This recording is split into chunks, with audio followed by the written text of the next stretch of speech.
Sebelum nonton video ini, jangan lupa subscribe, like, comment, and share. Jangan lupa tekan tombol loncengnya. Ceng ceng ceng ceng ceng. Assalamualaikum warahmatullahi wabarakatuh.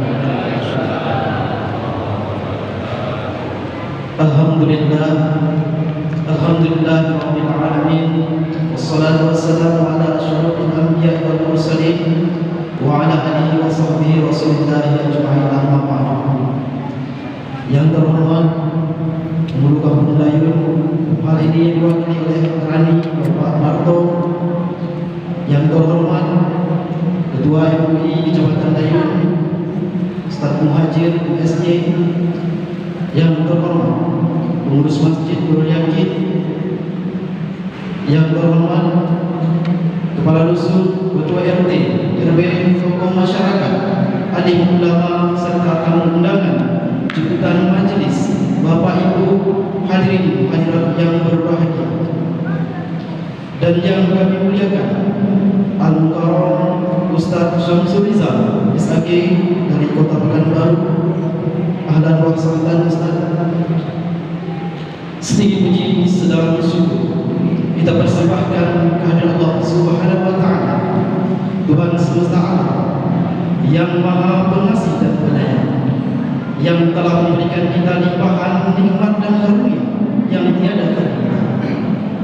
Untayan salawat dan salam kita persembahkan buat Nabi akhir zaman, baginda Rasulullah sallallahu alaihi wasallam, dengan mengucapkan Allahumma shalli ala sayyidina Muhammad wa ala ali sayyidina Muhammad. Hadirin yang berbahagia, pada saat yang penuh berkah, mari kita mulai kegiatan peringatan nuzul Quran pada malam ke-20 Ramadan 1443 Hijriah, 21 April 2020. Mengawali majelis yang mulia ini, mari kita buka dengan membacakan basmalah.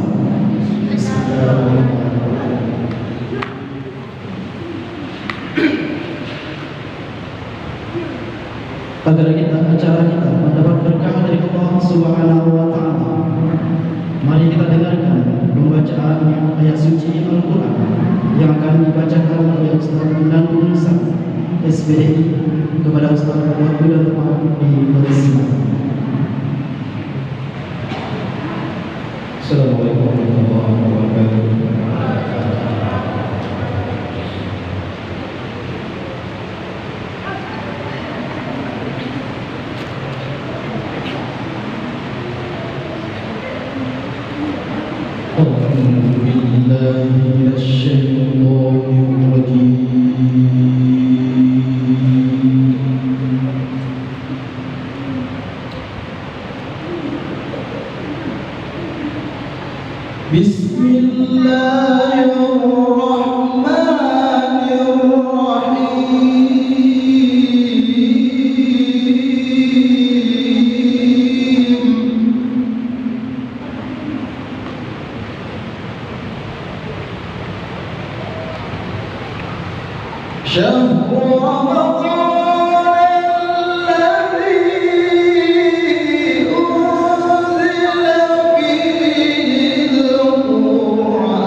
Allahu Akbar.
sallallahu alaihi wasallam, sallallahu alaihi Muhammad, ya Rabbi salli wa sallim. Allahumma salli ala sayyidina Muhammad. Assalamualaikum warahmatullahi wabarakatuh.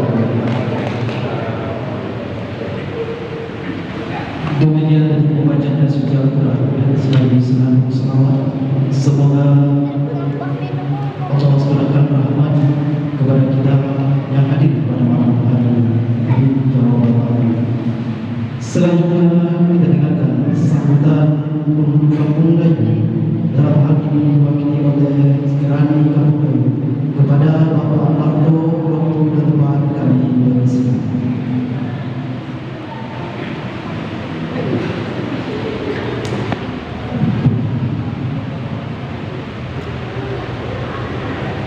Bismillahirrahmanirrahim. Assalamualaikum warahmatullahi wabarakatuh. Alhamdulillahirabbil alamin. Assalatu wassalamu ala asyrofil anbiya'i wal mursalin wa ala alihi wa sahbihi ajma'in. Amma ba'd. Syukur alhamdulillah mari kita persembahkan kehadirat Allah Subhanahu wa taala atas segala limpah rahmat dan karunia-Nya sehingga pada malam yang ke-20 Ramadan 1443 Hijriah ini kita masih dapat menunaikan kewajiban kita yang melaksanakan sholat fardu isya, tarawih dan witir secara berjamaah dan dilanjutkan dengan mendengarkan tausiah dirinya. Salawat dan salam semoga tercurah kepada baginda Rasulullah sallallahu alaihi wasallam. Ucapan Allahumma shalli wa sallim wa barik ala sayyidina Muhammad wa ala ali sayyidina Muhammad. Insyaallah ini selalu banyak baca sholawat, mudah-mudahan kita termasuk umat Nabi syafaat berkah. Amin Allahumma amin. Yang sama-sama kita banggakan dan kita muliakan Al-Muharram Al-Ustaz Samsuddin SHG jauh-jauh datang dari Pekanbaru. Selamat datang Ustaz di kampung kami, Kampung Gayo. Kita datang dari Kabupaten Siak. Mungkin kalau ke sini dah sering. Akhir kemarin kita ketemu di Aula Katakan yang kami hormati Ketua Majelis Ulama Indonesia Kecamatan Gayo, Bapak Hadir, pengurus Masjid Nurul Yakin beserta jajarannya, beserta seluruh pengurus masjid musola yang hadir pada malam hari ini, rekan-rekan perangkat, Pak Kadus, Pak Kaun, untuk tulis, Pak RT, Pak RK, tokoh agama, tokoh masyarakat, Bapak Ibu, cicit dan puan-puan sidang jemaah tarawih dan Allah Subhanahu wa taala. Pertama izinkan kami menyampaikan salam hormat dulu. Sebetulnya sudah teragenda lama bahwa malam hari ini kami sama-sama hadir di sini dalam rangka keliling numpang sholat tarawih. Namun karena kondisi Pak Guru kita kurang sehat, jadi beliau titip salam kepada kita. Karena kami beserta rekan-rekan lainnya untuk menghadiri ataupun numpang sholat di Masjid Nurul Yakin ini. Adapun Masjid Nurul Yakin ini adalah masjid yang ke-8 dari 13 masjid musola se-Kampung Gayo yang insyaallah juga akan kami kunjungi di sisa-sisa Ramadan ini. Selanjutnya pada kesempatan kali ini tanpa panjang lebar yang ingin kami sampaikan, maklum Bapak Ibu sekalian, kalau bulan puasa ini paling lama jemaah itu fokusnya sampai jam 10 karena awal pun sebagai jemaah juga, tapi dibuatlah jemaah, dibuat jemaah itu tahannya sampai 10. Sebetulnya awal yang ngomong itu juga asalnya 10 juga. Kalau lewat dari 10 nanti dah tak apa lagi. Apa nama kembali belas sudah kiri dan kanan. Itulah tak perlu panjang lebar akan sampaikan kesempatan hari ini.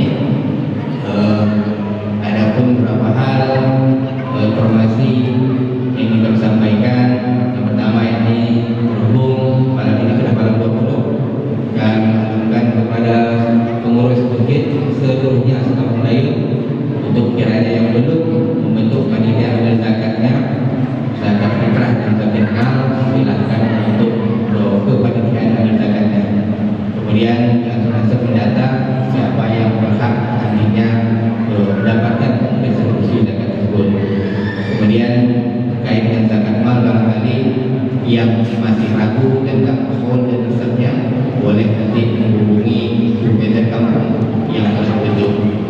Kemudian informasi lainnya, insya Allah untuk pelaksanaan sholat Idul Fitri kita tahun ini sudah lebih kurang 2 tahun kita tidak dapat menggelar sholat secara bersama-sama. Insya Allah tahun ini kita rencanakan sholat Idul Fitri di lapangan sepak bola kita, lapangan Tuhan kita. Kemudian adapun kepanitiaannya adalah seluruh pengurus masjid sholat sekampung Hayat beserta jemaah nanti akan kami edarkan kapan jadwal gotong royongnya. Kemudian untuk petugas kemarin sudah sama-sama kita musyawarahkan dan sudah kita bentuk. Nanti kepastiannya setelah kami konfirmasi dengan MUI terkait dengan khotib kita, setelah betil nantinya akan kami umumkan, akan kami panjang di spanduk di bawah untuk kita ketahui dan kita wajib bersama. Baiklah Ibu sekalian, terakhir mari sama-sama kita ikuti dan kita dengarkan tausiah yang disampaikan oleh Ustaz kita secara sesama. Kita ambil kesimpulannya, carinya, seterusnya kita aplikasikan, kita laksanakan dalam kehidupan kita sehari-hari. Demikian saja. Assalamualaikum warahmatullahi wabarakatuh.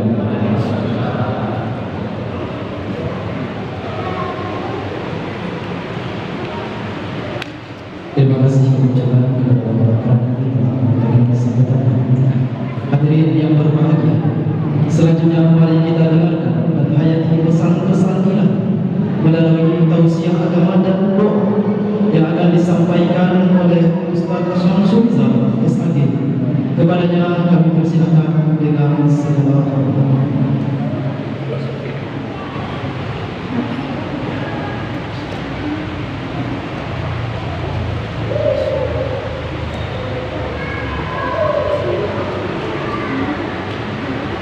Bismillahirrahmanirrahim. Assalamualaikum warahmatullahi wabarakatuh. Alhamdulillahirabbil alamin. Allahumma shalli ala Muhammadin. Subhanaka la ilma lana illa ma 'allamtana innaka antal alimul hakim. La haula wala quwwata illa billahil aliyyil azim. Yang sama kita hormati dan kita muliakan Ketua Majelis Ulama Indonesia Kecamatan Dayun, Bapak Al-Ustaz Al-Mukarram Muhajir. Yang sama kita hormati, kita muliakan Ketua dan segenap pengurus Masjid Nurul Iman, tokoh-tokoh agama, tokoh masyarakat, pemuda, remaja, anak-anak kami sekalian, bapak-bapak, ibu-ibu. Mudah-mudahan seluruh kita yang berhadir dalam majelis ilmu, majelis zikir ini dimuliakan oleh Allah Subhanahu wa taala. Salah satu keutamaan bulan suci Ramadan ini adalah diturunkannya Al-Quran yang mulia. Itulah yang dibacakan oleh Al-Ustaz kita, qori kita dengan merdu dan mendayung. A'udzubillahi minasyaitonirrajim. Syahrul Ramadan allazi unzila fihi al-Qur'an hudan lin-nasi wa bayyinatin minal huda wal furqan. Sesungguhnya pada bulan Ramadan itulah diturunkannya Al-Quran. Kalimat diturunkan ini dibagi dua oleh ulama.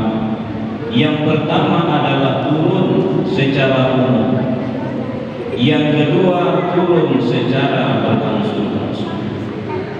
Adapun turun secara umum, yaitu turunnya Al-Quran secara utuh dari surat Al-Fatihah surat pertama sampai surat An-Nas surat yang ke-114, utuh secara umum, turun secara umum dan secara utuh. Satu Al-Quran penuh dari Lauhil Mahfuz sisi Allah sampai ke tingkat langit dunia yang pertama di Baitul Izzah. Nah, itulah yang disebut dengan malam Lailatul Qadar. Inna anzalnahu fi lailatul qadar. Tahukah kamu sekalian apa malam Lailatul Qadar tersebut? Jadi sangat pas betullah Ustaz kita satu sisi dia membaca tentang syahrul Ramadan, sisi lain dia sambung dengan inna anzalnahu fi lailatul qadar. Karena turunnya ini kata ulama memang dua.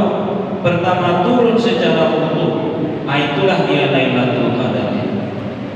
Rasul menyuruh kita mengintip-intip mencari-cari malam Lailatul Qadar ini. Pada 10 malam yang akhir Rasul dan sahabat mengiyakannya, menguatkan ikat pinggangnya, menjauhkan diri dari tempat tidurnya. Apa maksudnya menguatkan ikat pinggang? Bukan dikuatkan sekuat-kuat, tetapi mengurangi makan awak. Kata Ibnu Jauzi, baik jumlahnya ataupun kadarnya. Sebab yang menyebabkan badan awak ini makin hari makin berat untuk beribadah tersebut, yang dimukul awak berapa? Iya. Makanya waktu siang awak lincah-lincah saja. Tapi kalau sudah malam, ini perut ini kan satu otot dengan mata. Kalau dia tegang, ditariknya otot korban. Ngantuk awak ini. Padahal secara sunnah bukanlah begitu. Rasul dan sahabat makin giat 10 hari akhir, lebih khususnya lagi di malam-malam yang ganjil, malam ke-21, ke-23, ke-25, ke-27 dan ke-29. Itu mulai malam besok sebanyak ada 3 saja. Tapi kenyataannya begitulah, awak termasuk mungkin saya yang menyampaikan. Awak ini rajinnya kan 10 hari pertama bulan Ramadan. Oh, bangun masjid dan musola. Ada jamaah masjid itu sampai ke beranda, ada musola disambung dengan tenda. Saking ramai. Tapi tidak usah khawatir, itu cuma 10 hari pertama saja. 10 hari kedua tinggallah separuh. 10 hari ketiga tinggal penduduk asli. Penduduk asli masjid maksudnya. Dia memang rajin sebelum Ramadan, bertahan di akhir Ramadan. Kalau selebihnya itu pendatang itu, walaupun rumahnya dekat ke masjid, sekali setahun datang. 7 hari terakhir besar kemungkinan Lailatul Qadar turun. Ada masjid yang tinggal hanya panitia Ramadan. 5 hari terakhir ada masjid yang tinggal cuma yang top-top saja. Top itu bukan karena hebat, top itu kependekan dulu ngomong kemana. Lah nenek-nenek lah hantu-hantu. Bahkan ada musola di sebuah komplek, 3 hari terakhir besar kemungkinan Lailatul Qadar turun. Ada isinya cuma 3 saja. 3 bukan 3 orang, Bapak. 3 itu 1 imam, 2 speaker kiri kanan, kosong. Wajar Lailatul Qadar itu dijual begitu mahal. 1000 bulan, 83 tahun 3 bulan, jaminan seumur hidup. Karena Allah tahu tidak banyak awak mampu membelinya.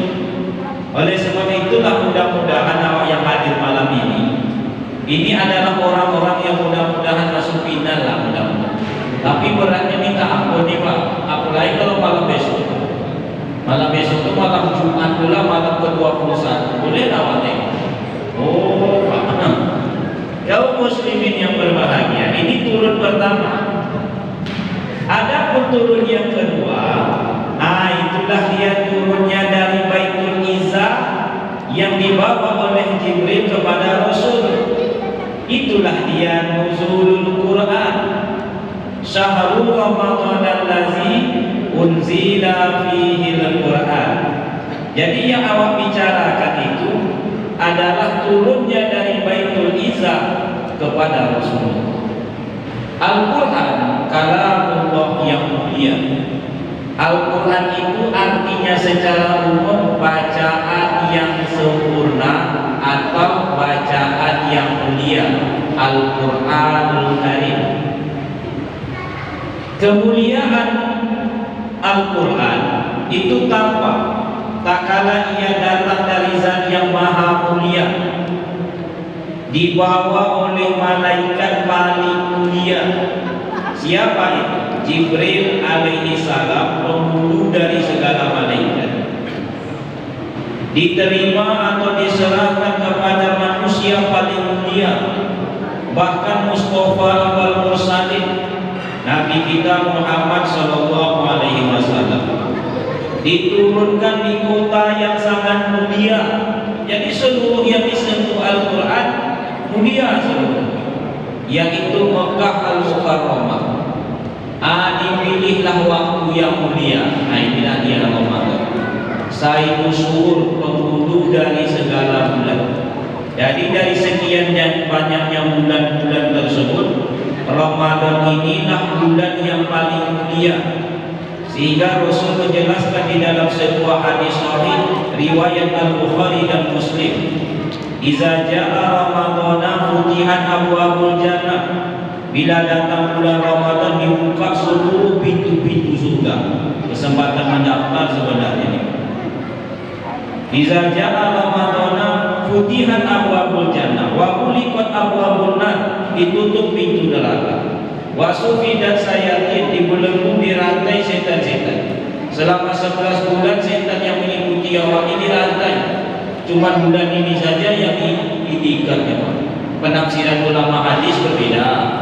Pertama ada yang mengatakan yang berdebat pemimpinnya saja yang dirantai, anak buahnya tetap berserak-serak. Yang kedua, seluruh setan itu memang dirantai. Dan yang ketiga, hanya orang berpuasa sajalah yang merantai setan itu. Yang tak puasa setannya tetap bebas berkeliaran. Di bulan Ramadan inilah diturunkannya Al-Quran itu. Kaum muslimin, kebiasaan Rasul tersebut adalah berkhotbah di Gua Hira, sebuah bukit yang tinggi. Kalau awak tengok, bapak ibu pergi Mekah ke Mekah, haji dan umrah, itu nampak puncaknya. Di puncaknya itu nanti kalau awak naik ke atas ada lubang. Lubang itulah dia Gua Hira, tempat Rasul berkhotbah. Bukan bersemadi, Pak. Bukan, berkhotbah menyembunyikan diri. Karena kemaksiatan saat itu merajalela di Mekah. Maka Rasul lebih senang bersunyi-sunyi dalam kebaikan daripada ramai-ramai dalam keburukan. Pas malam tersebutlah sebahagian ulama mengatakan, sebahagian soal bertentangannya tanggal 17 ke 21 ke 25, tidak usah awak keruncing, bukan itu yang hakikatnya, bukan itu hakikat. Itu apa membesarkan perkara-perkara yang tak penting, hanya menentukan tanggal. Yang tak boleh itu sebenarnya adalah kalau sholat Jumat awak buat hari Kamis, itu tak boleh. Atau sholat Jumat awak buat hari Sabtu, itu tak boleh. Kalau soal turun-turunnya berbeda lah ulama, wajar dia berbeda juga. Nah, kaum muslimin, kebiasaan Rasul ini kan berkhotbah di Gua Hira. Pada malam itu kata Rasul di dalam tafsir Ibnu Katsir, beliau menjelaskan secara panjang lebar, turunlah satu makhluk yang tinggi besar. Saat itu Nabi Allah tidak kenal dia sama Jibril. Jibril lah yang memperkenalkan diri. Ana Jibril, aku ini Jibril, kata Jibril. Wa anta, sedangkan engkau Rasulullah. Mulai malam ini utusan Allah. Rasulullah tampak cemas. Lalu Jibril kata Rasul mendekat, makin dekat, makin dekat, meletakkan tangannya di dada Rasulullah supaya Allah cabut ketakutan, kecemasan di hatinya. Kata Rasul, waktu Jibril meletakkan tangan di dadaku, aku merasa tenang dan damai. Kemudian aku pun dipeluk, dirangkulnya, disuruhlah mengucapkan kalimat Iqra, baca. Rasul menjawab, ma'ana biqari'in, aku tak pandai membaca. Kembali malaikat Jibril merangkulnya, Iqra, bacalah. Jadi bacaan Iqra tersebut Rasul menjelaskan, kalau kalian ingin mendengarkan bagaimana bunyi Al-Quran diturunkan untuk pertama kalinya, dengarkanlah bacaan Ibnu Mas'ud. Jadi ada sahabat yang apabila dia membaca Al-Quran, mirip bunyinya dengan Al-Quran turun untuk pertama kali. Rasul tetap menjawab, ma'ana biqari'in, aku tak pandai membaca. Dirangkul sekali lagi, Iqra, bacalah.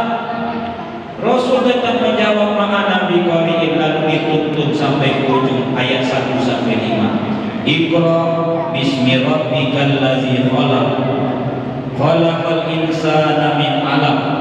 Iqra wa rabbukal akram, allazi 'allama bil qalam, 'allamal insana ma lam ya'lam. Inilah surat yang pertama kali turun, ayat 1 sampai 5, Al-Alaq 1 sampai 5. Lalu Jibril kata Rasul menjauh, makin lama makin tinggi, makin lama makin hilang. Pulanglah Rasulullah dalam ketakutan. Beliau mengatakan setiap batu yang beliau lewati, tumbuhan yang beliau lalui, hewan-hewan yang beliau jumpai, semuanya memberikan salam sejahtera kepada Rasulullah. Yang tadi dan selama ini tak pernah. Tapi begitu Rasul sudah memegang Al-Quran, walaupun baru 5 ayat, sudah dimuliakan oleh alam semesta. Jadi apapun yang disentuh oleh Al-Quran pasti mulia. Kata Syauqi sang penyair Mesir, tengoklah, kata beliau, kulit kambing yang hina. Orang kalau malas mandi itu biasanya disebut bau kambing. Apa kok balik musuhnya bau kambing? Iya tak? Nah sekarang kulit kambing yang hina, kata Syauqi, tak kala ia disentuhkan dengan Al-Quran menjadi kulit Al-Quran. Tolong nantikan Al-Quran, awak masuk Quran, Al-Quran tak ada. Sebuah jadinya sebanyak-banyak. Selamat datang Mubarak kuliah Al-Ustaz.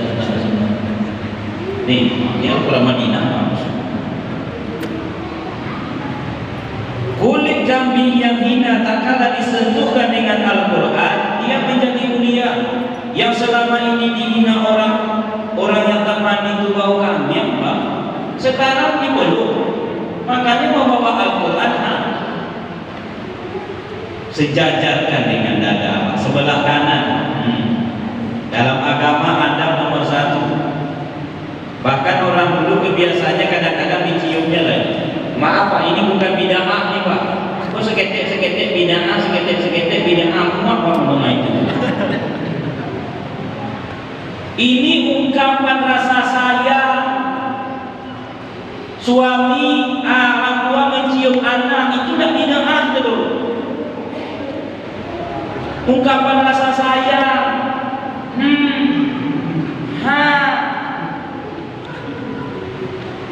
Menjadi mulia. Rasulullah naik ke atas buah Hira itu belum bersatu, batu-batu tumbuhan hewan tidak mengucapkan salam. Tapi kata Rasul begitu beliau turun, seluruh batu-batu yang dijumpai, hewan yang dijumpai, tumbuhan yang ditemui mengucapkan salam sejahtera kepada Rasulullah. Salam sejahtera kepada engkau ya Rasulullah. Mengapa demikian? Beliau sudah membawa misi Al-Quran. Singkat kata Bapak Ibu, kita tuntaskan kisah pendek ini. Sampai Rasul di rumah disambut oleh Khadijah. Rasul mukanya pucat, agak cemas. Tapi Khadijah menyambut suaminya dengan menarik ujung bibir ke samping. Makanya Khadijah itu istri yang sangat solehah. 4 yang disebut Rasul syarat istri solehah ada pada Khadijah. Dulu Khadijah minta. Pertama, Khadijah istri Rasulullah itu cantik. Awak nikah sakit banyaknya dipengaruhi oleh kecantikan. Yakin paling tidak menurut pandangan mantu awak, bini awak itulah yang paling rancang. Makanya bapak kawin dengan bini awak, bini masing-masing masuk. Yang kedua, Khadijah itu kaya. Yang ketiga, baik keturunan. Yang keempat, kuat fondasi agamanya. Nah, datang Rasulullah malam tersebut, Khadijah menariknya ke bunga. Nah, ini masalah satu. Kalau pulang suami mulut jangan mengumpul.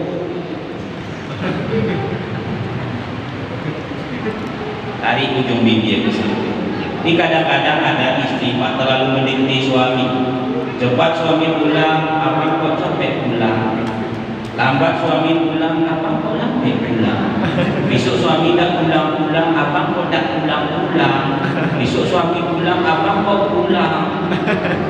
Ini serba salah semua. Bapak-bapak kalau seandainya punya istri yang sifatnya kayak begitu, mulai malam ini Pak, ansurlah mencegah. Iya Pak Ustaz, iya biarnya copet mati Pak, dan ditukar dengan yang baru. Semuanya serba salah, cepat salah, lambat salah. Khadijah memberikan hiburan, tidak usah khawatir Tuhan, Tuhan orang yang baik. Sejak dahulu Tuhan dikenal dengan orang paling jujur di Mekah ini. Tuhan adalah orang yang memutuskan silaturahmi, tak kala orang lain sedang menghubungkan silaturahmi, tak kala orang lain sibuk memutus. Tuhan adalah orang yang menolong fakir miskin, menolong anak yatim. Dan mungkin penguasa alam ini menyia-nyiakan Tuhan. Tapi kata Rasul, kejadian kali ini beda. Aku dalam kesendirian, turunlah makhluk yang menamakan Jibril. Aku dirangkulnya lalu disuruh Iqra sampai 3 kali. Kalau begitu kata Khadijah, besok pagi kita temui paman Waraqah bin Naufal, seorang ahli agama, ahli Injil, ahli Taurat, tapi beragama Nasrani. Di bawah diceritakan, kata Waraqah, apakah mungkin Namus itu turun ke muka bumi ini? Sebab setiap Namus itu, Namus adalah nama lain dari Jibril dalam kitab Ibraninya. Setiap Namus itu turun memijakkan diri di sebuah tempat, pastilah tempat itu mulia. Dan bila ia berjumpa dengan seseorang, orang itu akan menjadi nabi. Jadi yang ditemui Jibril tidak sembarang orang lepas. Kata Waraqah, Namus itu pernah menjumpai Musa alaihi salam. Namus pernah menjumpai Isa alaihi salam. Mereka menjadi nabi, menjadi rasul. Nah sekarang suamimu ini Khadijah mengaku Namus itu menjumpainya. Dia bakalan menjadi nabi dan suatu saat akan diusir dari negeri ini oleh pengikut. Tokoh Nabi Allah. Apakah saya juga diusir? Setiap nabi yang membawa misi agama ini pasti diusir. Seandainya aku diberi usia panjang, aku akan ikut bersama. 2 bulan setelah peristiwa tersebut, Waraqah bin Naufal pun meninggal dunia. Dalam sebuah riwayat Rasulullah mengatakan, aku pernah melihat Waraqah itu di dalam taman-taman surga di 2 kebun. Kaum muslimin yang berbahagia, maka sejak saat itulah Rasul resmi sebagai Rasulullah, usia 40 tahun, turunnya Al-Quran yang baik. Jadi apapun yang disentuh oleh Al-Quran mulia. Manusia disentuh oleh Al-Quran jadi penghulu segala manusia. Jibril disentuh oleh Al-Quran menjadi penghulu dari segala malaikat. Mekah disentuh oleh Al-Quran menjadi penghulu dari segala tempat. Ramadan disentuh dengan Al-Quran menjadi penghulu dari segala waktu. Pokoknya apapun, rumah kalau sudah disentuh Al-Quran menjadi sebaik-baik rumah. Nawiru buyutakum bitilawatil Quran. Cahayakan rumah kalian, kata Rasulullah, dengan apa? Banyak membaca Al-Quran di dalamnya. Rumah yang dibacakan Al-Quran, setan keluar dari rumah tersebut. Rumah yang jarang dibacakan Al-Quran, setan senang menginap di rumah ini. Jadi jangan heran kalau suami dan istri sering bertengkar-tengkar di rumah, itu karena sikit banyaknya setan tidur di rumah. Makanya suami bangun tidur menengok bininya langsung memberikan komentar, tengok kau atau bininya, aku menengok abang untuk setan yo, gitu. Karena memang banyak setan nginap di rumah itu. Maka bacalah Al-Quran, terutama ibu yang tak ada kegiatan, bacalah surat Al-Baqarah. Yang membaca surat Al-Baqarah di rumah itu, setan lari dari rumah itu selama 3 malam. Bukan berarti awak hanya 3 malam sekali saja membaca. Kenapa disebut ulama 3 malam? Itu perlu dikaji. Orang yang tidak menyentuh Al-Quran selama 3 malam dianggap membelakangi Al-Quran. Awak kadang-kadang kan 3 malam, 3 minggu, jangan-jangan 3 tahun dulu mana megang Qurannya, Pak? Sejauh mana membelakangi Al-Qurannya itu? Sementara malaikat akan turun ke rumah-rumah orang yang mau membaca Al-Quran. Nah, kaum muslimin yang berbahagia, jadi yang akan awak bicarakan sebenarnya adalah bagaimana kiat supaya kehidupan awak dunia akhirat. Bukan berarti saya ini sudah mulia, Pak. Enggak. Allah lah yang tahu siapa di antara awak ini yang mulia. Iya tak? Bukan berarti memang status ustaz langsung mulia, belum tahu. Penampilan jangan terpukau, Pak. Kopiah putih ini tak jaminan 20.000 cieknya. Baju koko ini orang lain pun pakai baju koko, Pak. Jenggot, kambiang pun janggut. Jangan terlalu bangga dengan janggut, Pak. Ya, jangan tersinggung dengan janggut. Apa janggut itu? Makin panjang, makin soleh. Belum tahu lagi dapat semua bunyi sampai pelutut janggutnya, Pak. Tapi dia misionaris. Jangan tersinggung, Pak. Nah, kaum muslimin yang berbahagia, lalu kapan manusia ini mulia? Ulama pun mengkaji. Nah, ini mengapa Jibril alaihi salam itu mengatakan Iqra sampai 3 kali? Ayat 3 inilah yang awak bicarakan. Iqra pertama itu ulama mengatakan Iqra bil lisani. Inilah kewajiban pertama seorang muslimin. Bacalah dengan lisanmu. Memang betul-betul membaca. Memang membaca betul. Nah, A'udzu billahi minasy syaithanir rajim. Dengan lisan. Bismillahirrahmanirrahim. Dengan lisan. Kebiasaan sahabat Bapak Ibu, Rasul itu malam hari kadang berjalan dekat rumah sahabat. Tidak kayak itu jalannya, Bapak. Itu terdengar Nabi Abu Musa al-Asy'ari sedang membaca Al-Quran. Beliau mengatakan kepada sahabat, kalian kalau ingin mendengarkan suara Nabi Daud itu, Abu Musa al-Asy'ari mendapat warisan suara Nabi Daud. Kalian kalau ingin mendengarkan bagaimana bunyi Al-Quran diturunkan untuk pertama kalinya, untuk dengarkan bacaan Ibnu Mas'ud. Rasul lewat di dekat rumah seorang perempuan tua. Ternyata perempuan tua itu sedang membaca Al-Quran. Hal ataka hadithul ghasiyah. Sudah datang akan kepada kabar tentang hari akhirat ini. Ya, kata Rasul, sudah datang kepada Rasul lewat dekat rumah Abu Bakar. Abu Bakar sibuk baca Quran. Paginya Rasul mengingatkan Abu Bakar. Nah, itu tandanya sahabat ini hari-harinya baca Quran. Iqra bilisan. Abu Bakar, ya Rasulullah, kau malam tadi membaca Al-Quran. Ya Rasul, kau membacanya begitu lirih. Suara Abu Bakar rendah. Tanya Rasul, mengapa engkau membacanya dengan suara yang rendah? Dijawab oleh Abu Bakar, supaya hatiku khusyuk ya Rasulullah. Kata Rasul, Abu Bakar, kalau kau baca Quran angkat sedikit suara, jangan terlalu lirih. Jadi ini pelajaran sama Bapak. Kalau awak baca Quran di rumah atau di mana pun, tak boleh juga terlalu kecil, kecuali tak mengganggu orang yang sedang sholat, boleh dah. Tapi kalau orang lain tak ada sholat sekitar awak, besarlah sedikit, tak masalah. Jangan terlalu kecil, jangan.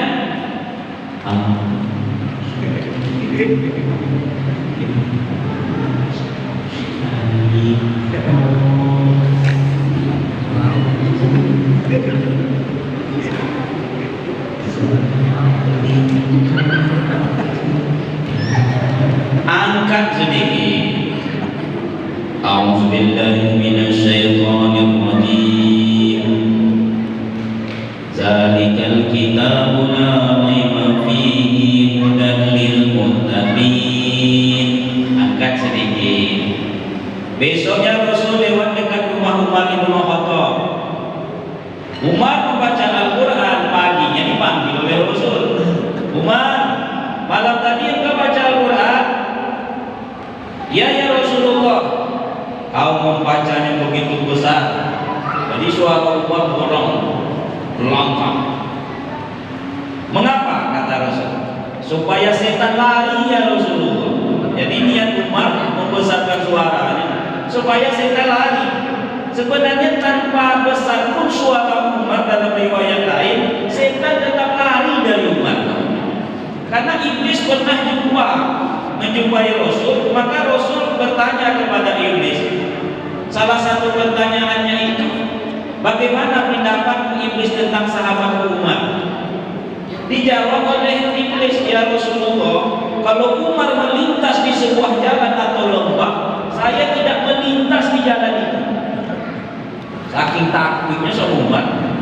Kalau ada sekarang Umar lewat di jalan itu, sementara iblis nak main ke hutan lewat dalam somak-somak ini masuk ke dalam sana.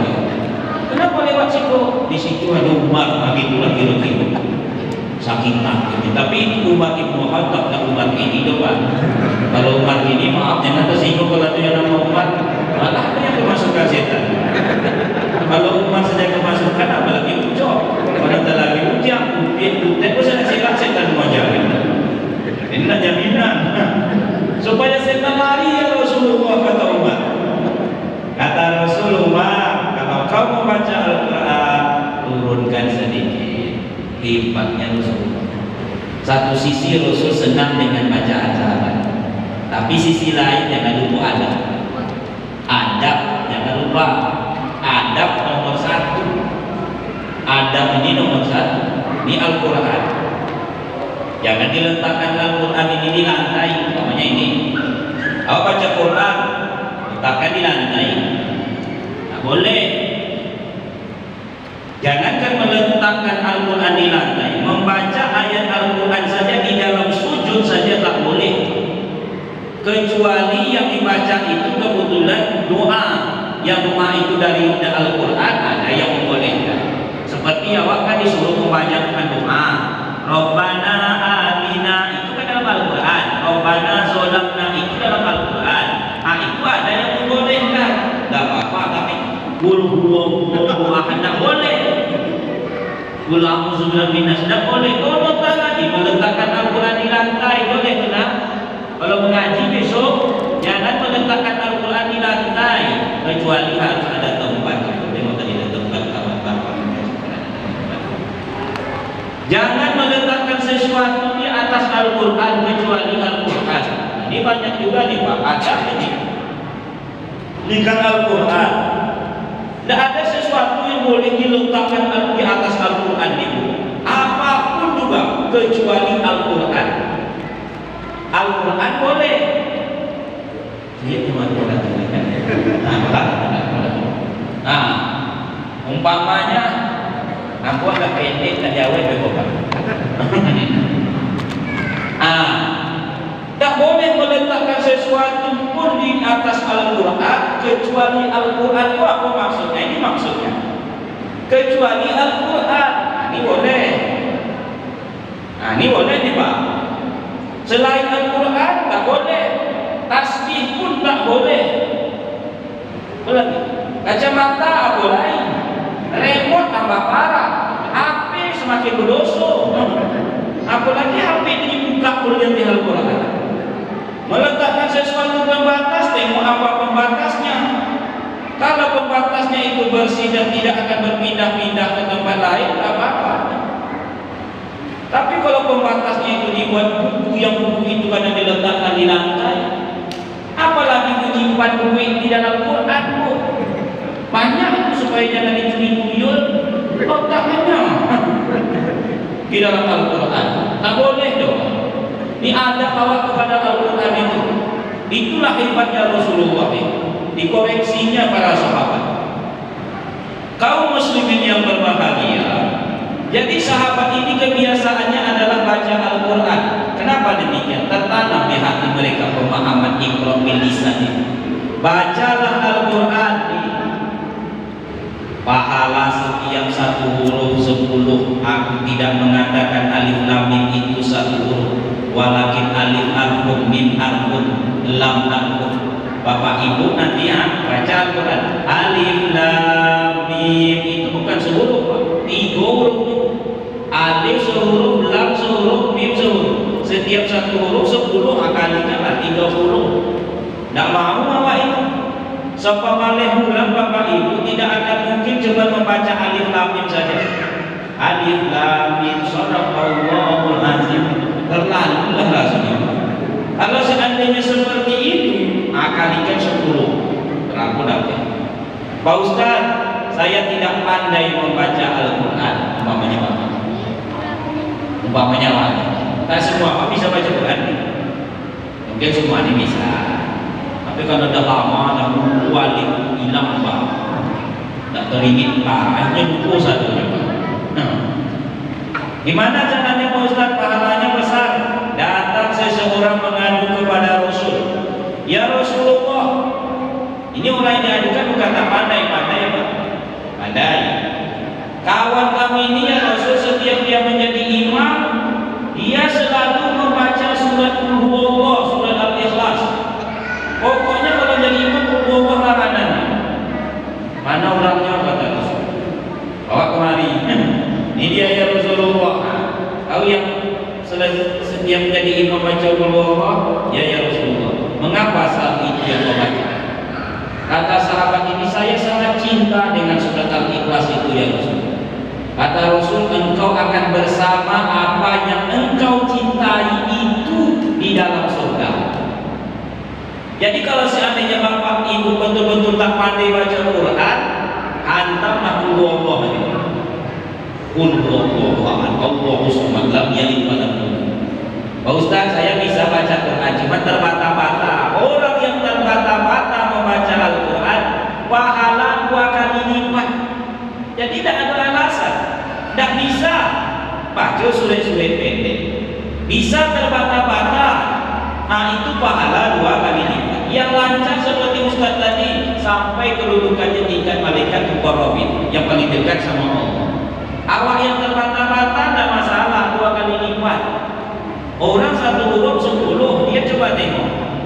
Orang kan membacanya lancar. Zalikal kitabu la raiba fihi hudan lil muttaqin. Lancar. Orang yang terbata-bata saja berapa kali Pak?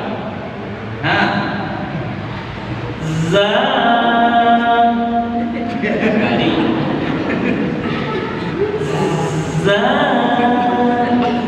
Dua kali. Dah 20 Bapak, tidak lupa. Iya.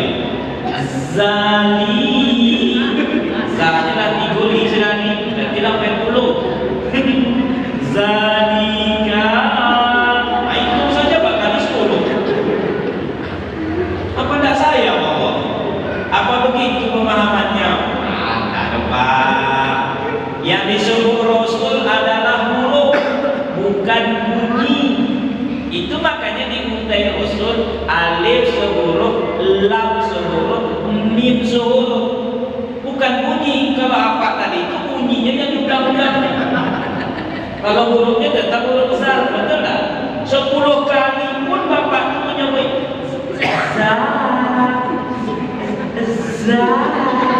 tetap saja satu huruf besar.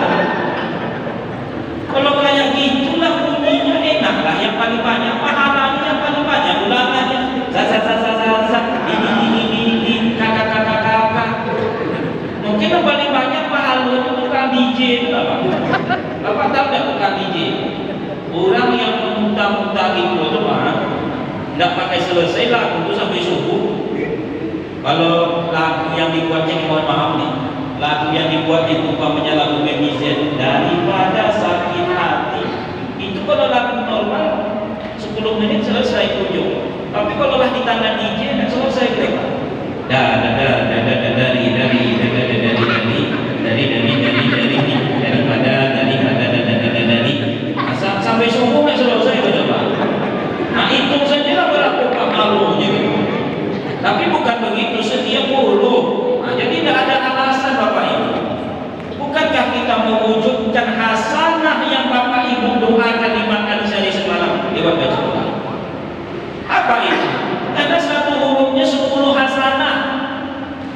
hasanah itu bukan datang sendiri, awak yang ngumpulin rezeki Pak. Hasanah itu ada juga dalam langkah menuju masjid.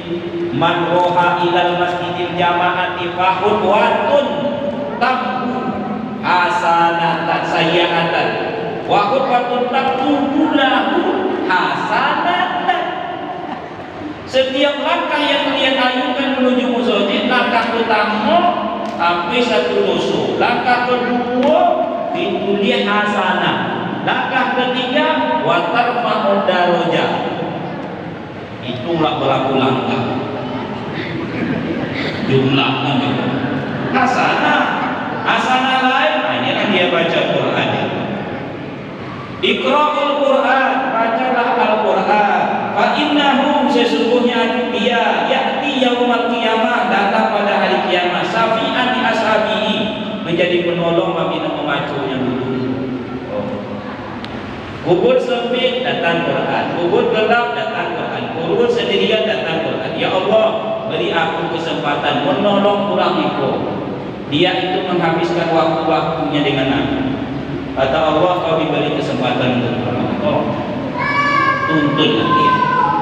Bahkan anak-anak awak yang baca-baca Quran ini, oh, Pak akan menolong awak besok di akhirat lantaran dia hafal Quran.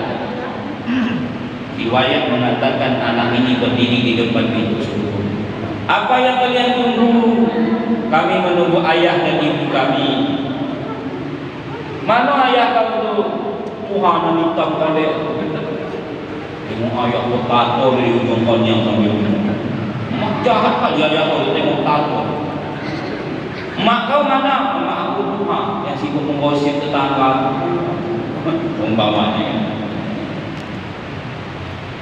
Panggillah dia, panggilnya ya, yuk masuk ke dalam surga. Mak ayahnya pada ada busana, awak besok semuanya telanjang bulan, jangan salah-salah. Rasa dua awak bapak ibu.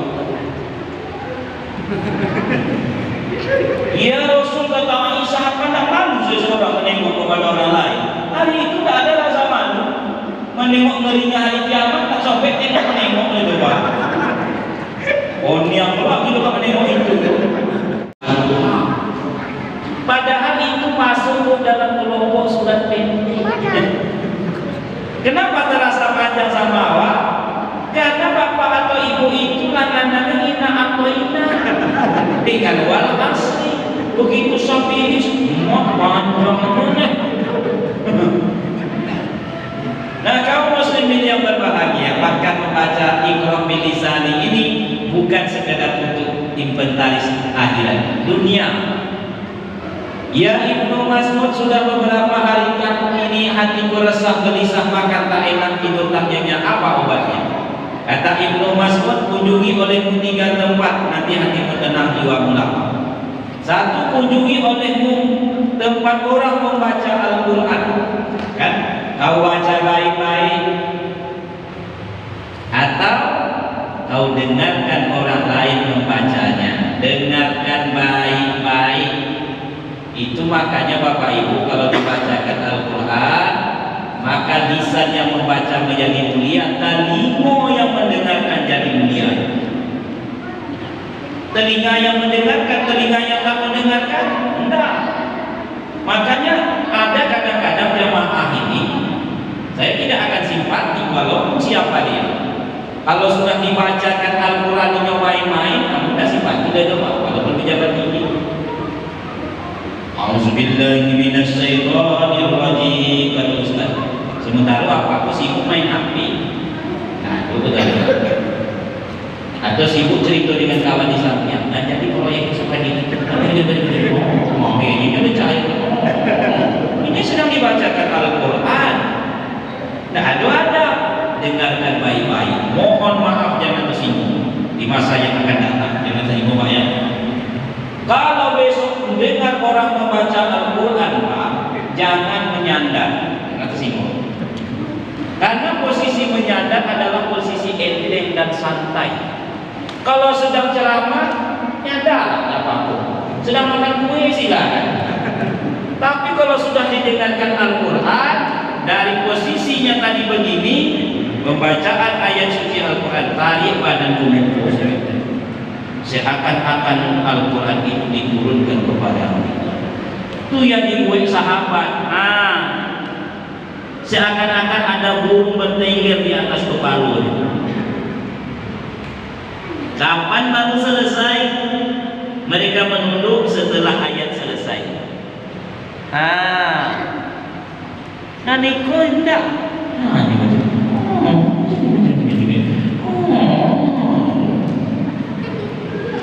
Dengarkan kaum muslimin yang berbahagia, jangankan mau membaca Quran lagi Pak. Ini dah habis kajinya nih dia Pak. Meniru bunyi bacaan Quran saja sudah mulia, sudah dapat upah. Meniru bunyi cuman kisahnya begini. Seorang remaja masuk ke dalam masjid. Dia selalu mengumpul dengan orang yang baca Quran, karena kalau ada acara baca Quran di masjid itu diantarkanlah kue, air minum, ya tak? Berantara harus kan? Suatu malam dia masuk, ternyata tak ada orang baca Quran di situ. Sementara dia tak bisa baca Quran. Apa supaya kopi datang? Diduitkannya umi Pak. Ditirunya bunyi. Alhamdulillah dia tahu. A'udzubillahi minasyaitonir rajim. Bismillahirrahmanirrahim. Apa yang dibaca? Dibuatnya lah buku seperti Al-Quran.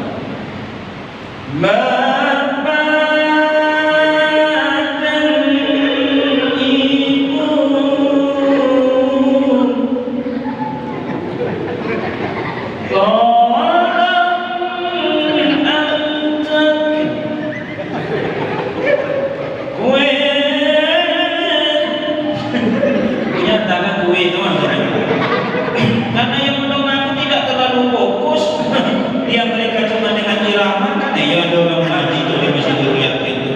Antarkan aku dengan kopi, ramai dengannya. Kau muslimin, jadi itu baru meniru. Kononlah lagi awak betul-betul membacanya. Baik rahimakumullah, bahkan bukan saja memberikan ketenangan di hati yang risau dan galau, tapi juga memberikan kesembuhan.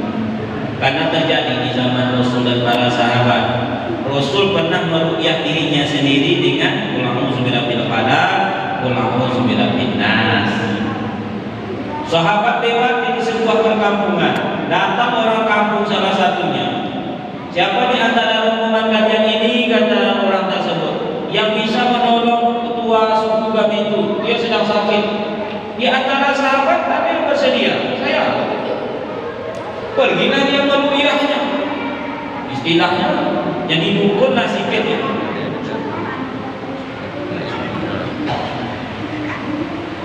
Saya pernah juga membuat seperti itu Pak. Tak bohong, terduduk kawan terlibat. Sejak situlah aku dipanggil dukun. Di Pekanbaru kejadiannya itu. Ustaz sampai jatuh lah. Tidak Ustaz sampai jatuh lah. Saya keluar. Aku ini orang pasien. Orang pasien tuh, dia banyak teman-temannya tuh. Kawan ini pingsan. Saya suruh ambil air putih. Yang saya baca Fatihah. Disuruh minum, terduduk kawan. Bukan saya baca itu. Minyak si tuang-tuang dituang dalam kuali, agak untuk sanduang kalau duduk untuk babi. Tak tentu itu depan. Rasa tetek teratai gampang umur serta buang pada rasa awak berasa makan sekadar basuh tak betul itu lupa. Lampu toko lampu sarung keluar lempang dua tinggung nama tu jadi mana yang lebih lompang dengan tinggung. Nah itu dah benar. Dibacanya Fatihah 2 kali. Sembuhlah kepala suku ini. Dikasihlah hadiah 25 ekor domba atau kambing. Dibawa kepada Rasul. Sahabat ini yang Rasulullah hanya didukun pula jawab itu lagi lebih. Tadi dia meruqyah orang sembuh. Apa yang kau baca kata Rasul? Surah Fatihah ya Rasulullah. Fatihah untuk ube. Sembuhnya Pak. Ini pengakuan jamaah betul. Seorang bapak-bapak kena stroke jantung di belakang. Dia punya suruh besar memang. Dah puas saya berobat terus, ke Malaka berapa kali. Sampai akhirnya ada yang memberikan nasihat, ulanglah bapak ke Indonesia, obatlah dengan Al-Quran. Usifaul lima fisudur, obat bagi penyakit yang ada di hati. Kenapa di hati? Karena penyakit ini bermula dari hati. Sakitnya tuh di sini, baru di sini, di sini, di sini, di sini. Bermulanya tuh di sini. Beli Al-Quran, terjemahan, baca 2 halaman, selesai sholat, 2 halaman, selesai sholat, tengok arti. Ulanglah bapak ini amalkan. Selesai sholat, bacanya Quran 2 halaman, tengoknya artinya, bukan dihafal, tengok saja bicara. Dah selesai. Asal nanti tambah 2 halaman. Alhamdulillah Pak Ustaz, punya badan ampun kini Pak Ustaz. Ustaz tidak akan menyangka ampun bisa untuk ikut. Sehat untuk ikut jangan. Ini sehat. Al-Quran satu, baca bil lisan, iqra bil lisan. Yang kedua, Jibril tadi mengatakan iqra, pertama memberikan penjelasan. Iqra bil qalbi, baca dengan hati. Maksudnya yang kedua adalah memahami. Jadi setelah dibaca, berusaha memahami. Awak ni Pak, termasuk bagian memahami. Majtama'a qaumun fi baitin min buyutillah. Tidaklah berkumpul suatu kaum di salah satu rumah Allah. Yatluna kitab Allah. Awak bacakan dari kitab Allah. Wa yatadarasunahu bainahum. Awak mentadarusnya. Awak baca tadi syahrul Ramadan, wa tadarus, wa jelaskan. Wa pahami. Illa nazalat alaihimus sakinah, pasti turun ketenangan di hati awak yang hadir. Wa ghasiyatuhur rahmah, orang yang sedang memahami Al-Quran itu Allah memandangnya dengan pandangan penuh kasih sayang. Wa hafatsumul malaikah, tempat awak dipenuhi oleh malaikat. Kini penuh dengan malaikat. Wa zakarahumullah fi man indah, bahkan apa yang hadir disebut-sebut oleh Allah di sisi di antara para malaikat. Man salaka tariqan yaltamisu fihi ilman sahalallahu lahu tariqan ilal jannah. Awak yang datang memahami Al-Quran ini dimudahkan Allah jalannya besok menuju surga. Bapak Ibu, menurut As-Sabuni, ahli tafsir, mengatakan seorang mukmin seharusnya paham dengan isi Al-Quran paling tidak 7 macam ini.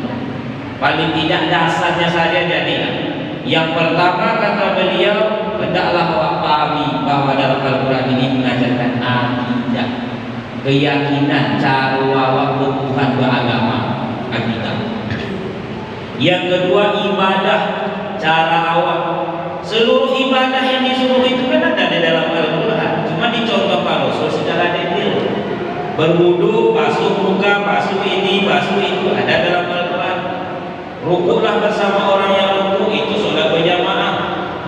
Tandanya awak diatur cara berdiri. Wa iza qamu ila sholati qamu kusala. Ciri khas orang munafik bila berdiri sholat, berdiri dengan loyo. Itu tandanya sholat itu diatur. Tak boleh sembarang sholat juga. Berdiri di hadapan Allah itu semangat.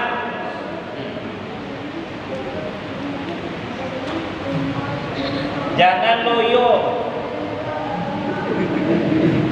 Mantu 5 watt, padahal badan masih sehat gagah, tapi sholat bergaya. Ngangkat tangan bentuk orang sakit 3 bulan, tak bertenaga, tak berselera. Allah.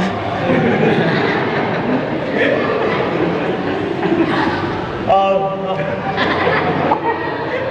Semangat dibuka selebar bahu, seimbang dan adil Mengangkat tangan sampaikan di bawah daun telinga boleh, sejajar dengan bahu sidakan boleh pilih. Yang tak boleh 2. Yang pertama terlalu tinggi, Allahu Akbar, boleh. Terlalu rendah, Allahu Akbar.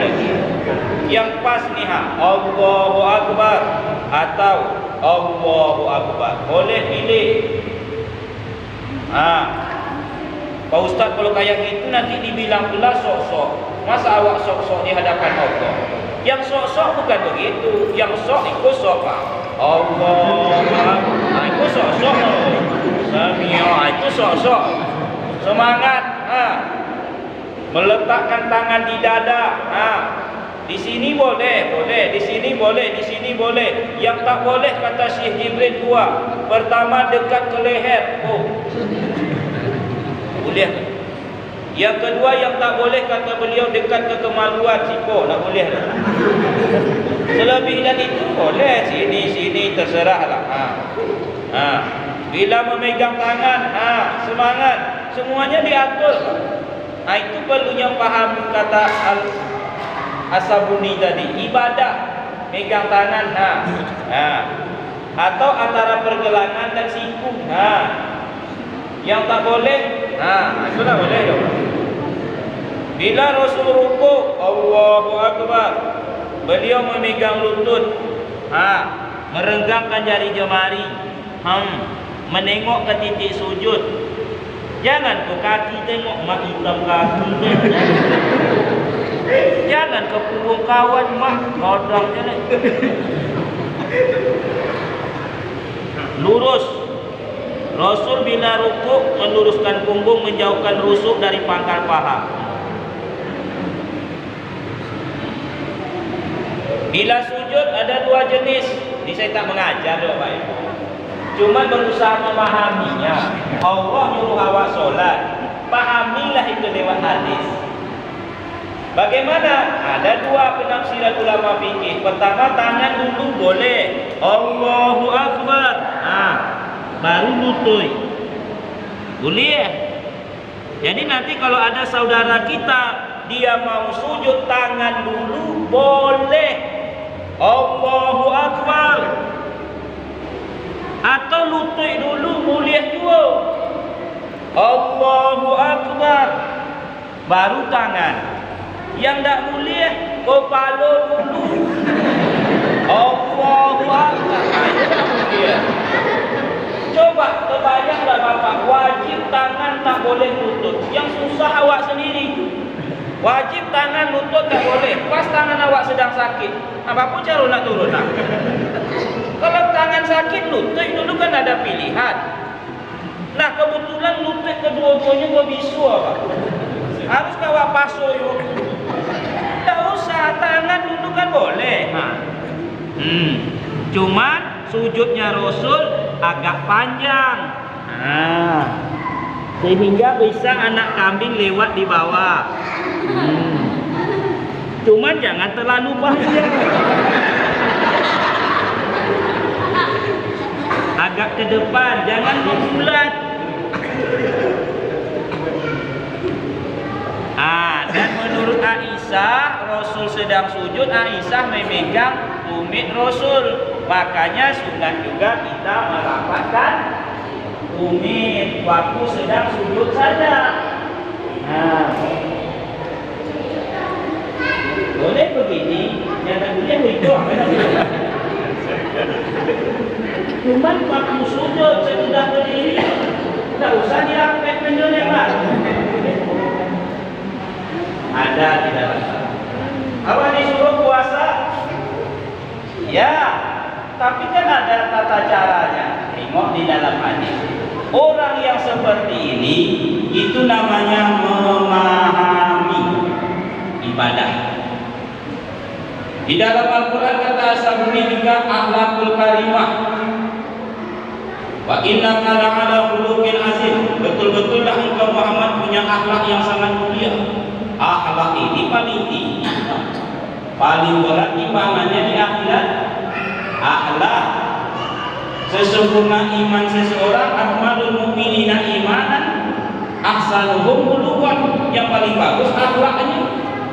Ada dalam Al-Quran hukum, ada dalam Al-Quran sejarah, kisah Nabi, kisah Rasul, umat terdahulu, baik yang soleh atau salah, taat atau maksiat, ada dalam Al-Quran.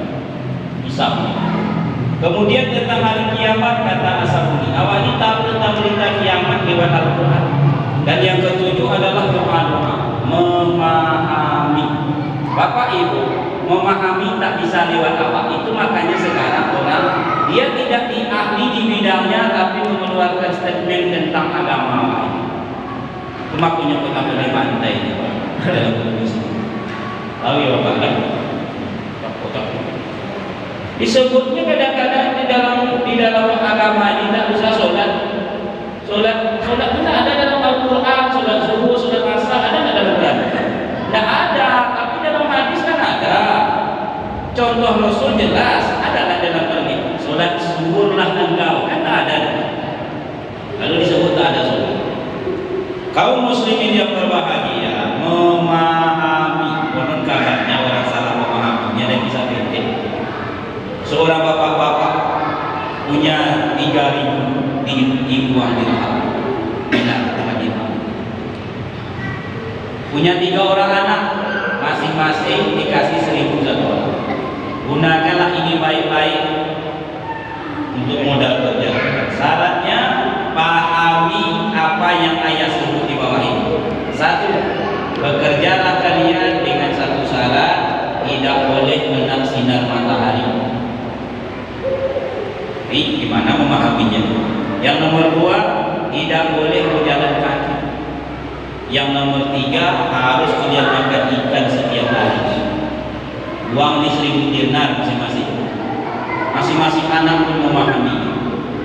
Selang beberapa tahun kemudian mereka pun pulang kampung menjumpai ayah. Yang 2 orang ini jatuh miskin maut, yang 1 ini kaya raya. Sama-sama modalnya, sama-sama memahami. Lalu ditanya oleh ayahnya kedua orang ini, kalian kok jadi kaya ini? Dulu kan ayah kasih kalian duit 1.000 dinar. Kenapa seperti ini? Ya syarat yang ayah buat itulah yang menyebabkan kami seperti ini. Apa itu? Pertama kan ayah suruh kami tidak boleh kena sinar matahari. Maka kami pun membuat atap antara tempat rumah kami sampai tempat kerojo. Diaturnya Pak. Habislah dana. Kata ayah. Nomor 2, ayah bilang tak boleh berjalan kaki. Maka kami belilah mobil satu-satu supaya jangan jalan kaki. Nomor 3, ayah suruh kami makan ikan setiap hari, 10 kilo sehari kami beli. Jadi habislah duit itu boleh. Lalu kenapa adikku yang nomor 3 itu sukses? Mungkin dia tidak mengerjakan apa yang ayah suruh itu. Ditanya, apakah abang tidak mengerjakan anak adik ini pakai portugel pulangnya sukses? Apakah abang tidak mengerjakan apa yang ayah suruh? Saya kerjakannya. Cuma cara saya memahaminya berbeda. Jadi perlu ilmu memahami. Mayuridillahu bihi khairan yufaqihu fiddin. Siapa yang diinginkan Allah kebaikan hidup untuk orang itu, Allah pahamkan ia tentang agama. Jadi paham bukan sekadar tahu saja, ya, memahaminya. Nomor 1, jangan kena sinar matahari. Maka saya yang kerjanya itu sebelum matahari terbit. Subuh saya sudah berangkat, kadang-kadang matahari. Kapan kau pulang? Sudah malam baru saya pulang. Sudah selesai saya sholat maghrib, sudah zikir baca Quran, saya pulang. Tak pernah saya kena sinar matahari. Jadi tak perlu diantar. Nah yang kedua, kau tak boleh berjalan kaki. Iya, tak boleh berjalan kaki. Kan tak mesti saya beli mobil tu ya. Saya beli sepeda dayung. Lebih sehat, tak berjalan kaki. Oh iya. Yang nomor 3, kau harus beli makan ikan setiap hari. Ya, saya makan ikan ya setiap hari. Cuma abang-abang tu 1 kilo sehari belinya. Saya enggak, saya beli ikan 1 kilo cukup sebulan. Situ saja. Pandai dia memahaminya. Maka kaum muslimin yang berbahagia, yang mengantarkan seorang mukmin hidup mulia dicintai, tak kala ia bisa memahaminya lewat pengajian itu. Yang ketiga, yang terakhir, Jibril mengatakan Iqra, bacalah. Maka ulama mengatakan Iqra bil af'ali, yaitu membaca dengan perbuatan, dengan amal, dengan pelaksanaan, dengan kegiatan sehari-hari. Pernah Aisyah ditanya oleh seseorang, bagaimana perbuatan Rasul itu sehari-hari. Kata Aisyah, apakah engkau sering membaca Al-Quran? Ya, kata orang tersebut, aku sering baca Al-Quran. Kata Aisyah, karena hulukan Nabiullah sallallahu alaihi wasallam Al-Quran. Sesungguhnya akhlak perbuatan Rasul itu sehari-hari adalah Al-Quran.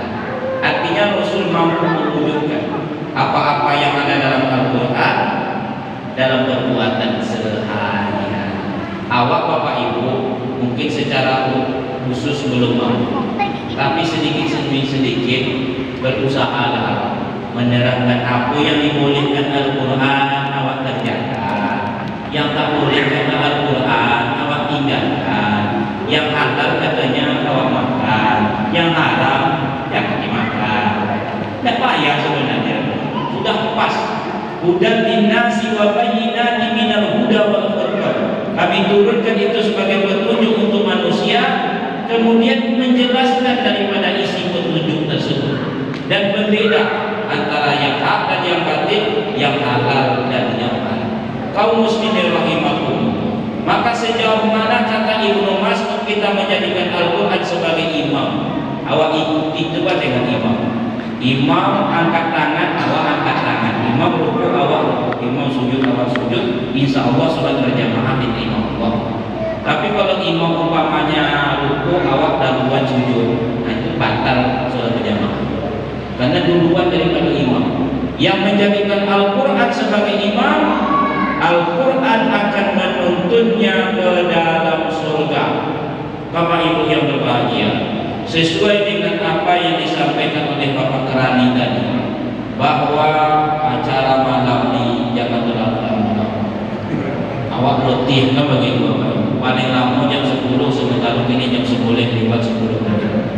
Langsung jam lebih Bapak Ibu. Ya mana? Ayo satu. Nah itu duluan saja. Jam 10 mau.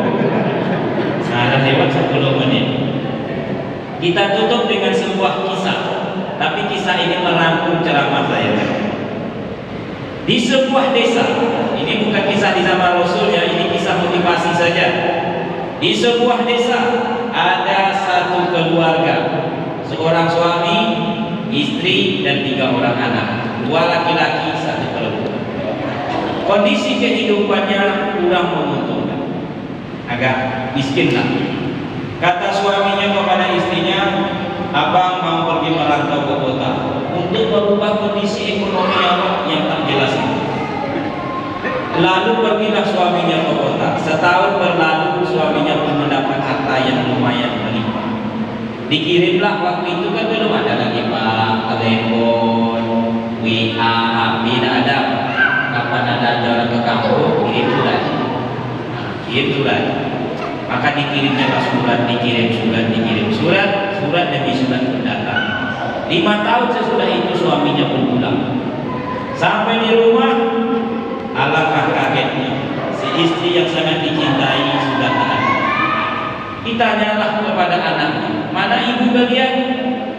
Dijawab, ibu sudah meninggal dunia. Setahun ayah meninggalkan rumah ini. Kenapa? Ibu diserang penyakit. Kenapa tidak dibawa berobat? Duit tidak ada. Kata ayahnya, apakah kalian ada menerima surat dariku? Surat pertama. Ada ya? Mana surat itu? Tuh, di atas lemari. Kami taruh di atas yang tinggi, kami bersihkan, kami kasih minyak wangi, pokoknya kami hormati. Hendak kalian buka? Hendak ya? Tapi kami sayang dengan surat itu. Tidak kalian buka. Nah, kenapa? Kami hormat dia kepadanya. Kata ayahnya sudah gelap. Bawa surat itu kemana? Coba kau baca. Dibuka, dibaca. Kepada keluarga, alhamdulillah di kampung orang suami sukses. Bila ada kebutuhan, gunakanlah duit yang di dalam amplop ini. Bila sakit berobat. Kenapa kalian tidak gunakan duit yang ada di dalam surat ini? Itu kan suratnya sudah jelas itu. Diam. Manakah kamu yang perempuan? dia sudah menikah. Dengan siapa?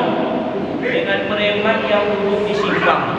Umpamanya saya turunkan di kotoran. Menikah dia dengan itu? Iya. Apakah dia tidak menerima surat dari itu? Ada ya. Mana surat nomor 2? Itu di atas lemari. Tidak pernah kalian buka. Tidak. Coba bawa kemari. Ini surat dari ayah. Bila engkau sudah dewasa, dapat usia, dapat jodoh, menikah. Soal biaya kehidupan sudah ayah sedikit kirimkan uang, saya gunakanlah baik-baik. Tapi catatan di bawah, jangan kau menikah dengan preman yang di sini. Dia itu tak bertanggung jawab. Kenapa kalian tidak buka dan tidak baca? Luas. Abangmu mana? Oh, abang sejak tamat SMA dulu Pak, ya karena dia ingin kuliah, dia meninggalkan rumah ini.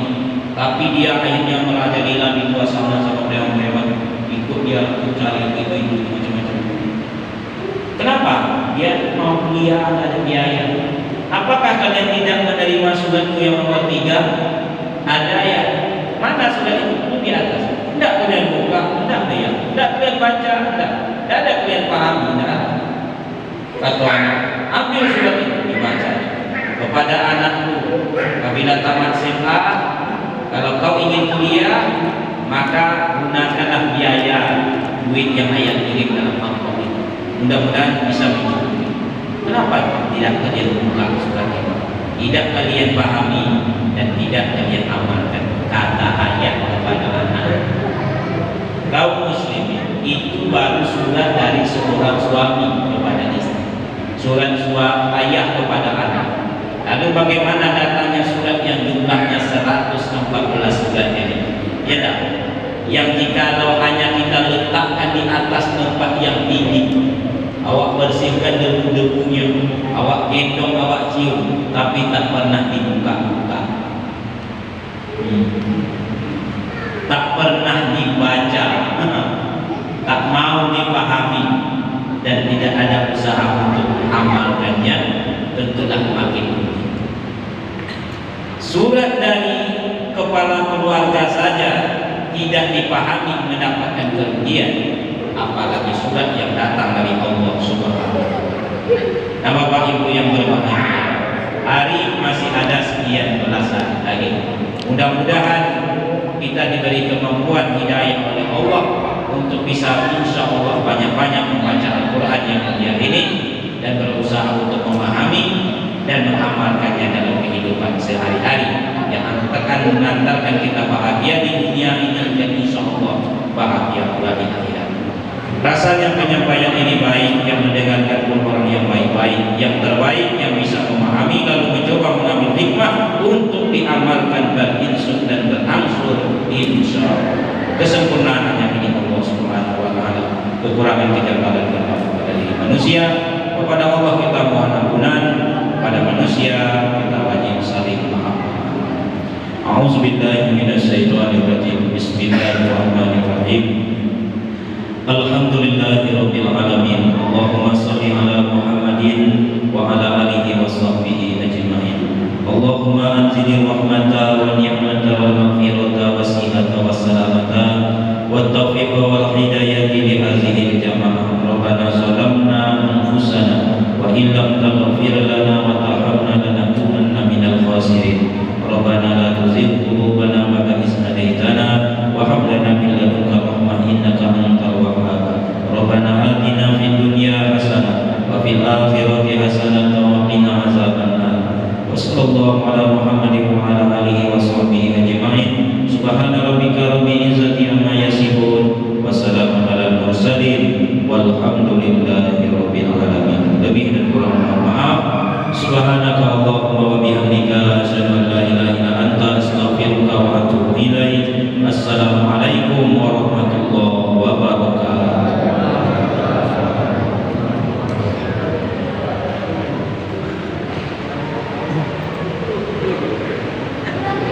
Demikian tadi penyampaian tausiah dan doa yang disampaikan oleh Ustaz Nizam Suizan. Semoga bisa mengambil hikmahnya dan kita yang mendengarkan ini akan selalu berusaha membaca Al-Quran, apalagi di bulan Ramadan. Selanjutnya kami mengucapkan terima kasih atas segala perhatian, atas segala kekurangan. Wabillahi taufiq wal hidayah. Assalamualaikum warahmatullahi wabarakatuh. Salamu alayka ya Rasulullah. Assalamu alayka ya Rasulullah. Terima kasih telah menonton dan mendengarkan perkataan yang baik. Sesungguhnya pendengaran, penglihatan, dan hati akan ditanya oleh Allah Subhanahu wa Ta'ala.